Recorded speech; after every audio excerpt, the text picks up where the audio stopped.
But we're living in very, very strange times where there are people are doing unbelievably well, really, really well, making lots of money.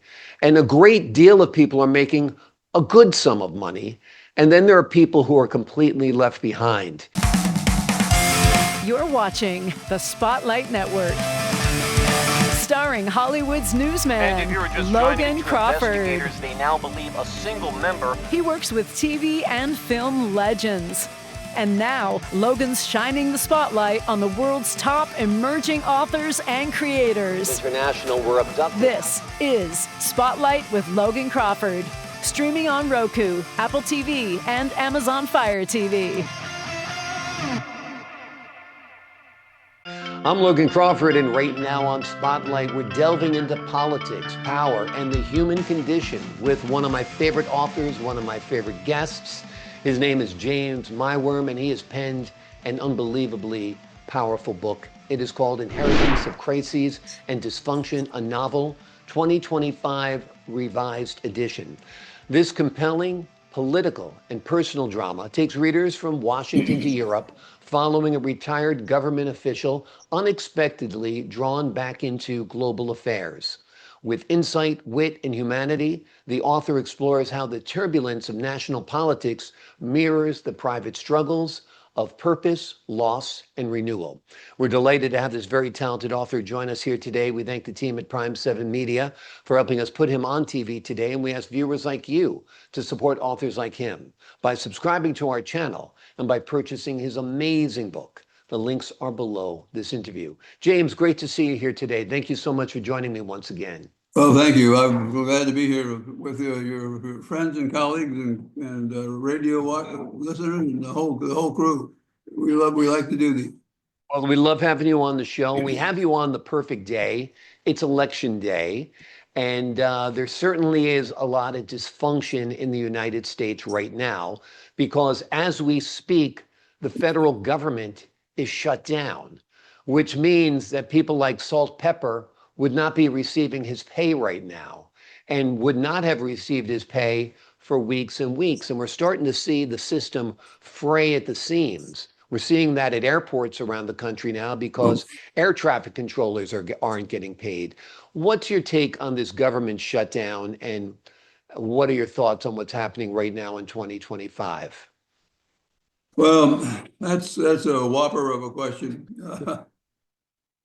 Because God knows we've got our issues, and things are more a little lawnmower in the background, but we have our issues, that's for sure. And I don't see a quick solution to it, to be honest with you. At some point we're going to have this strike be done. Strike is really a shutdown, but the strike is a reverse strike. And if you think of it that way, sometimes it helps me think of who's who and who's where. But this has been, I think we're up with the second longest slow down, shut down, call it whatever you want, the second largest incident of this type. And that's pretty remarkable when you're dealing with as many things as we are here in the United States and in the rest of the world.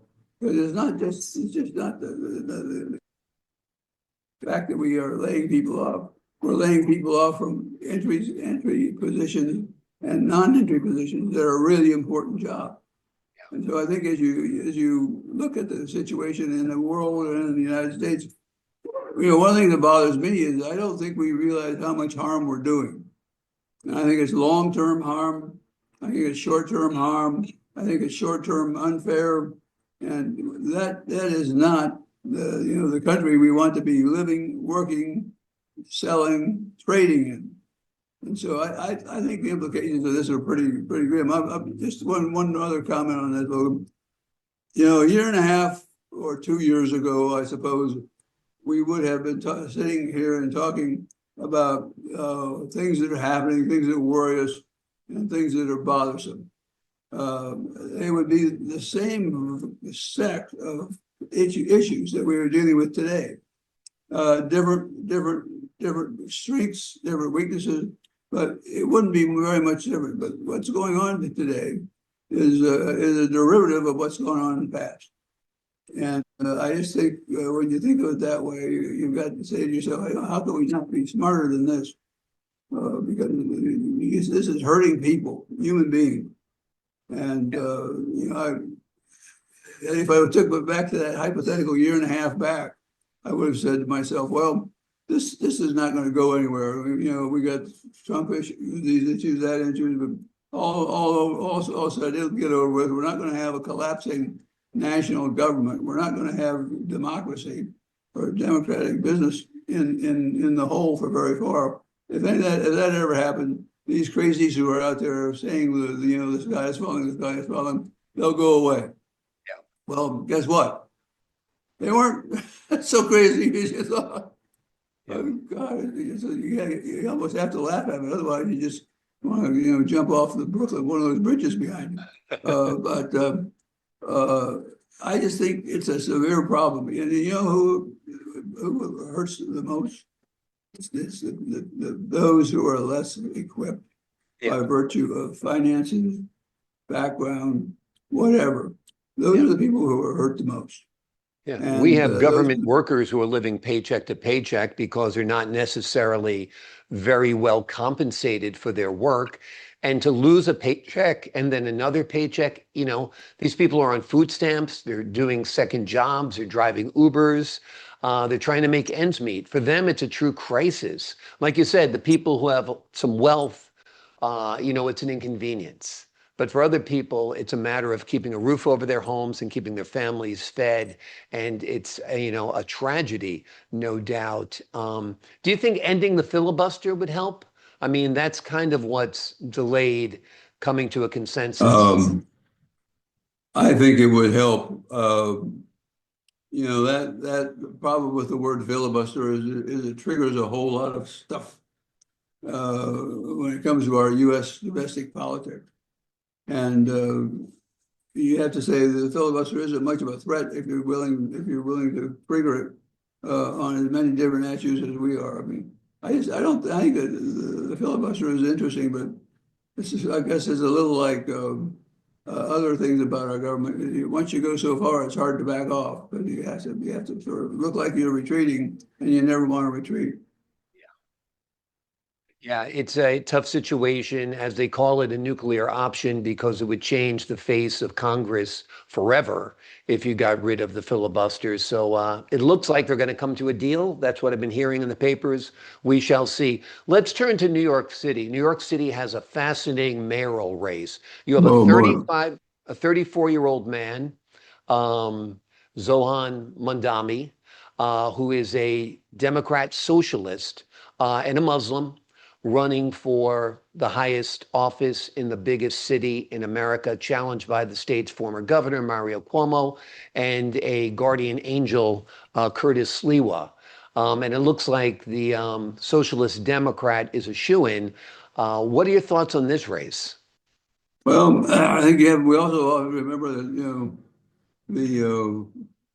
there are former mayors who are also treading around the area that even make this more difficult. I mean, I think New York, I like New York. I go to New York on business, and it's a town that really is alive. But I'll tell you, my first serious thought about New York and what's going on today, right after the last presidential election was over, I was in New York on business, and the cloud that hung over the city as a result of that event was a fairly dark cloud.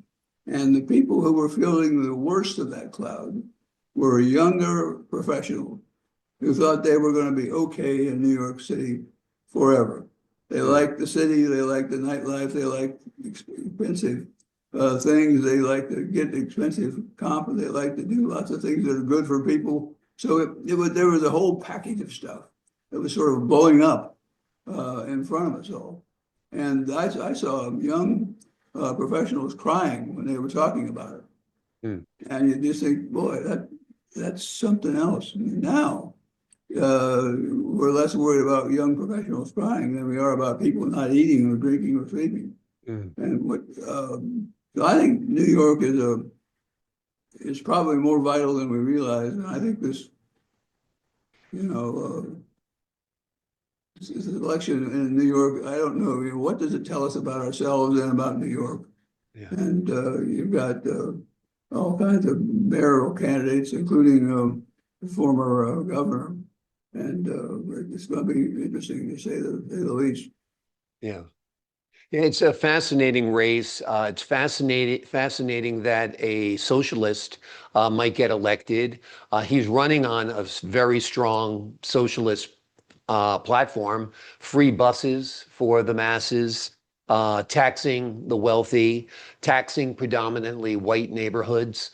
It's really, really quite radical what's happening there. And it looks like he's a shoo-in because it looks like the Republican and the moderate Democrat vote will get split between Cuomo and Sliwa.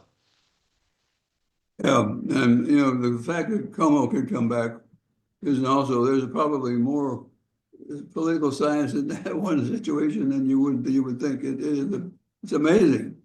How did that happen? I mean, and, I'm not a big supporter one way or the other in that, but the fellow who's in the front of the line here right now does seem to be able to attract attention, attract enthusiasm. Yeah. And when you see people like Cuomo seem to say they're going to vote for this fellow, it's not all bad. So there's a parallel going on in the other parts of the world. For example, the mayor of London has a background that is not completely dissimilar than our candidate for New York. And so I think some of the same things are happening in different places in the world. I mean, it's a fascinating time, but there are these parallels and problems that are parallel that make things interesting. Also, if you look at how many immigrants are in New York, how many uneducated people are in New York, how many poor people are in New York, how many people below the poverty line in New York, I think you've got a group of people there that probably do need to be cared for by the government.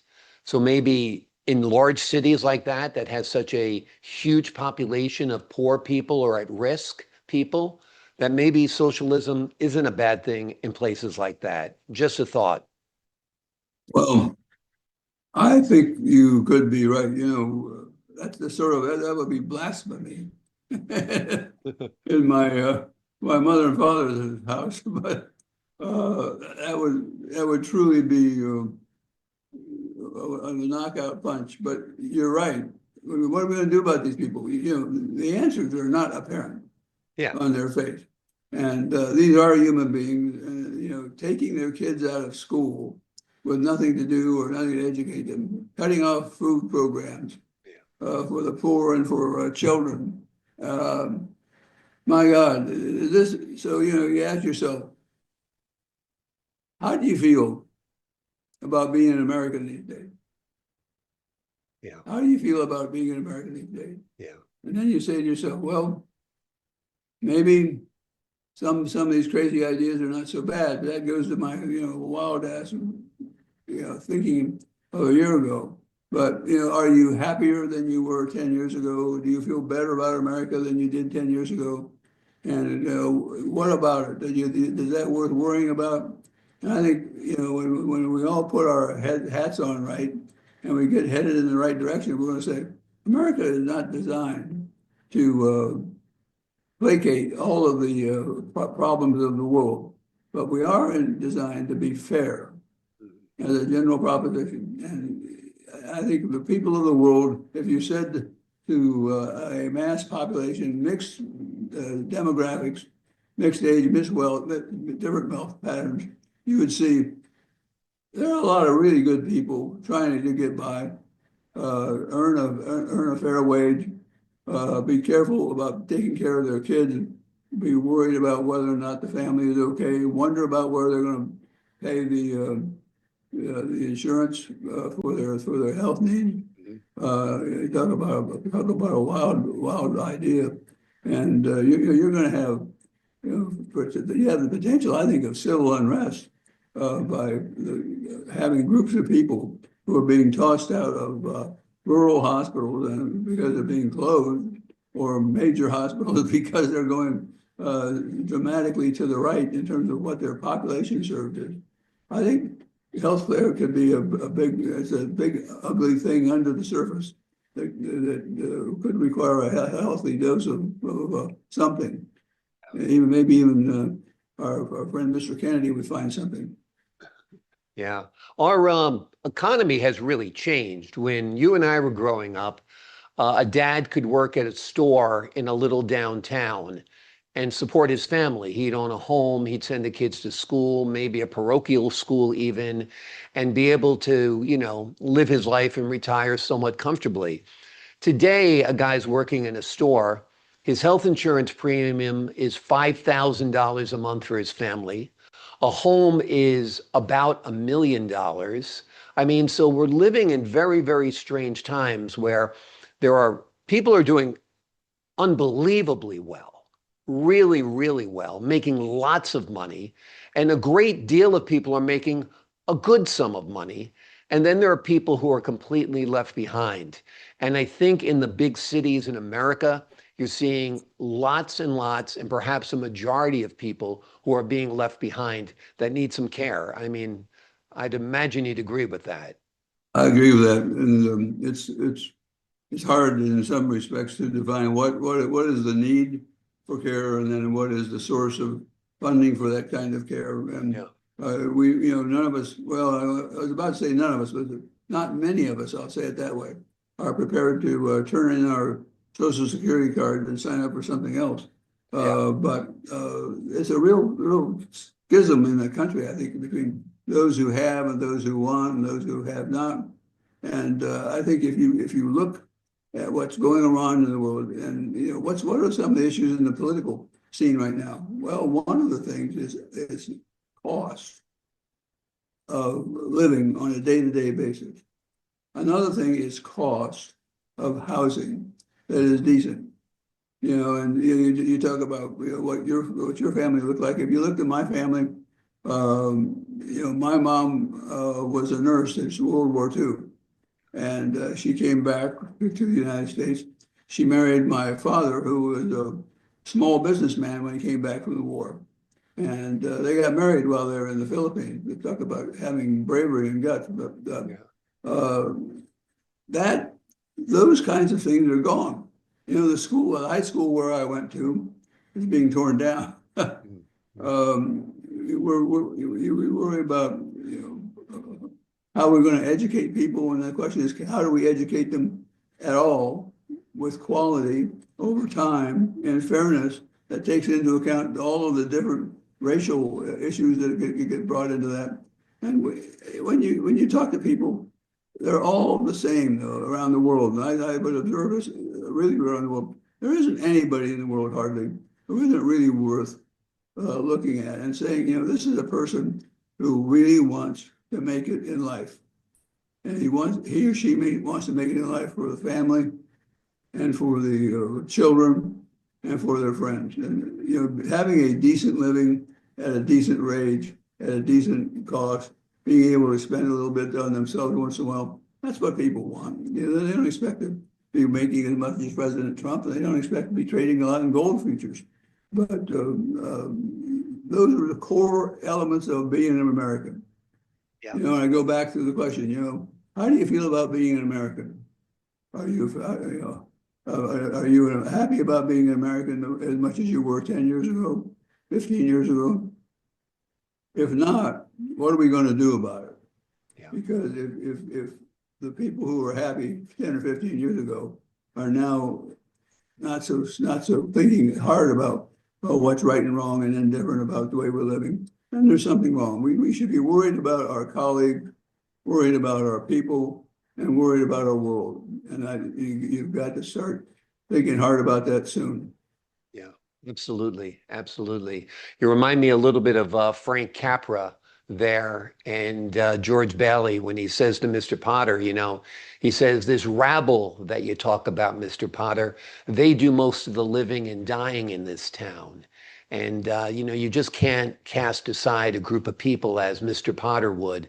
You've got to make sure that during hard times, during crises, during dysfunction, that there is a safety net and that people are cared for. And it's an incredibly hard time right now where coffee costs $7 a cup. Health Yeah. insurance is thousands of dollars a month. A home is $1 million.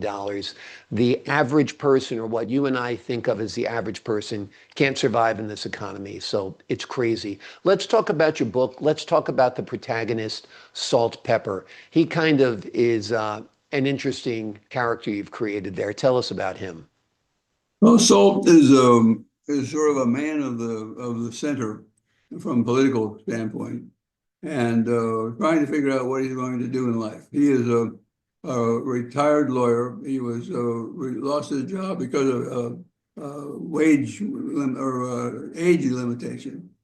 Some of us have been there, and we know what that's like.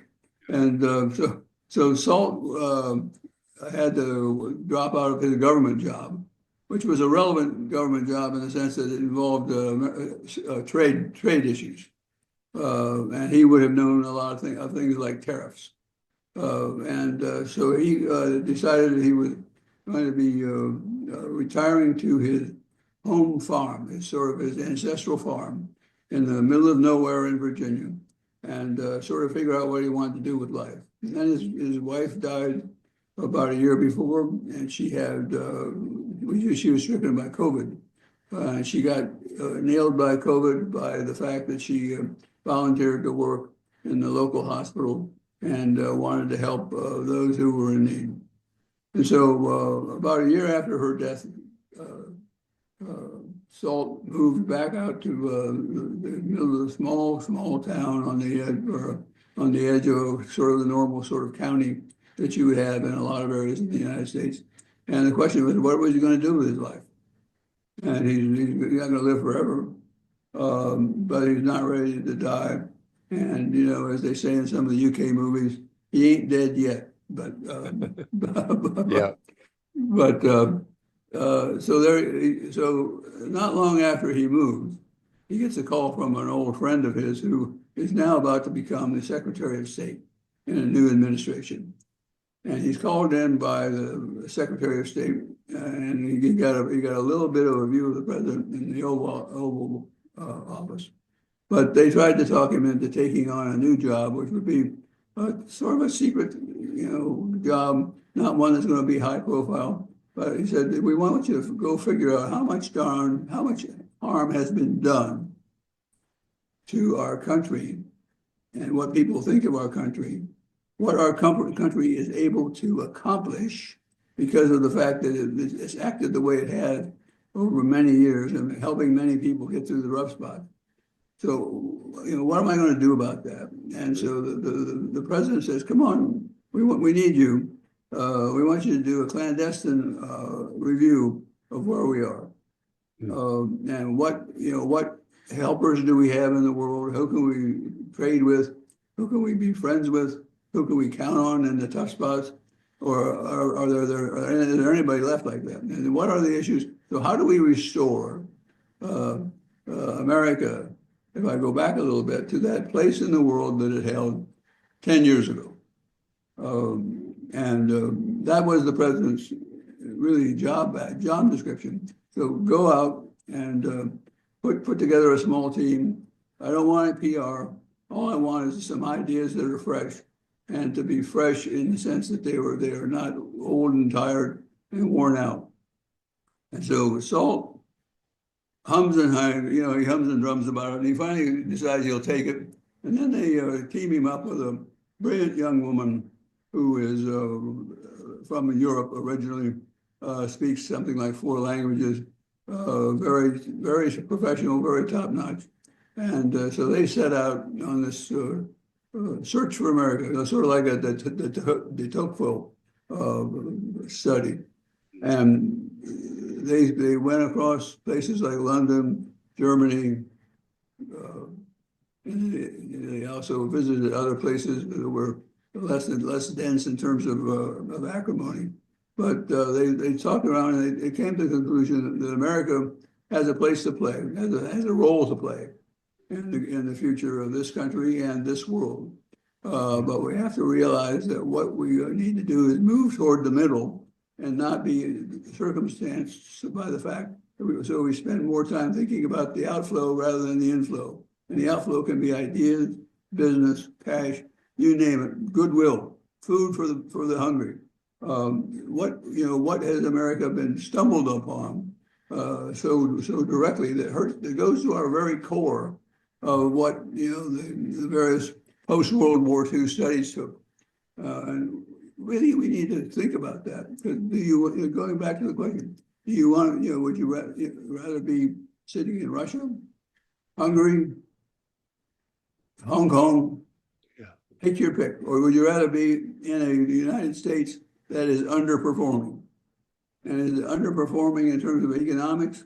Yeah, I'd say it's borderline. It's not, and you tell me what it's going to look like after another 2 years after we pay taxes at this rate that was designed to help the high earners and those who are dealing with the realities of the world in the normal American day-to-day life. And so so the job was come back with some ideas and an assessment. Yeah. And so they traveled around, Salt and his colleague traveled around to several countries and came back and made a report. And the book is used then as a sort of a launch pad for thinking the reader, for allowing the reader to think in a friendly way about, well, what about that for us? What should we be doing as people? 1 to 1, 2 to 2, 1,000 to 1,000. What do we do to make schools better? What are we doing, by the way, about education? Well, who had the idea of getting rid of the education department? There's all kinds of things going on right now. It's every day is a crisis, and it's sort of people make fun of my book because it's got the world's longest name. So you ask people, oh yeah, what's your book? What's the name of your book? And you say, well, it's Inheritance of Crises and Dysfunction. And it takes them a while to swallow it. But that's what it is about. It's about inheritance from our predecessors and dysfunction from the performance of our government and crises from, well, you name it. On any particular day, there's a crisis of some kind going on. So there's lots of stuff hanging around here that can be disruptive, dysfunctional, crisis-like. But the book says that's what we've got to deal with. Get over it if you don't like it. But we need to help sign up and move toward the majority. And the majority is where we need to be headed. You don't have to like it, but that's where the action is going to be. Yeah, I think I agree with you. Most people reside in the center.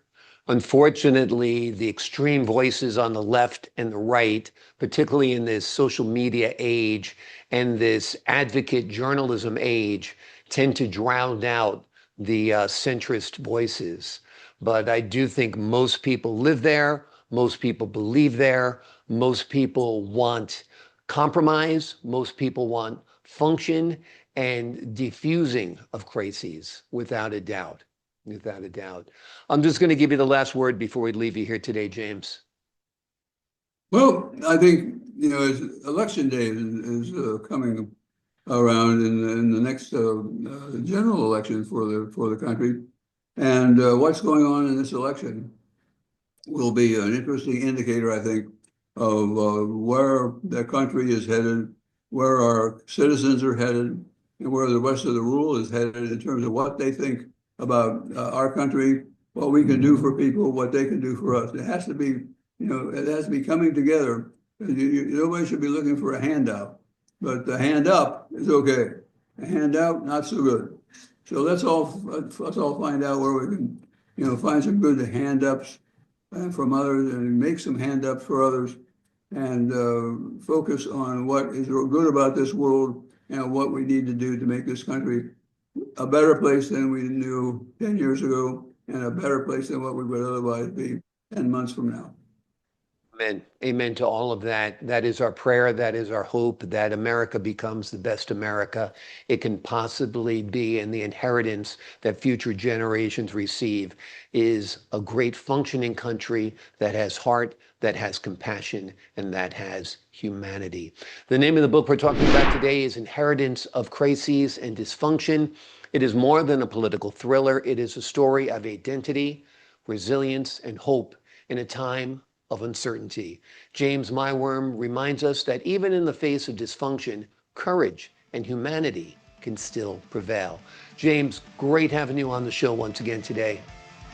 Be well, as always. Same to you, sir. God bless. To the folks at home, I'm Logan Crawford, thanking you for your time this time. Until next time.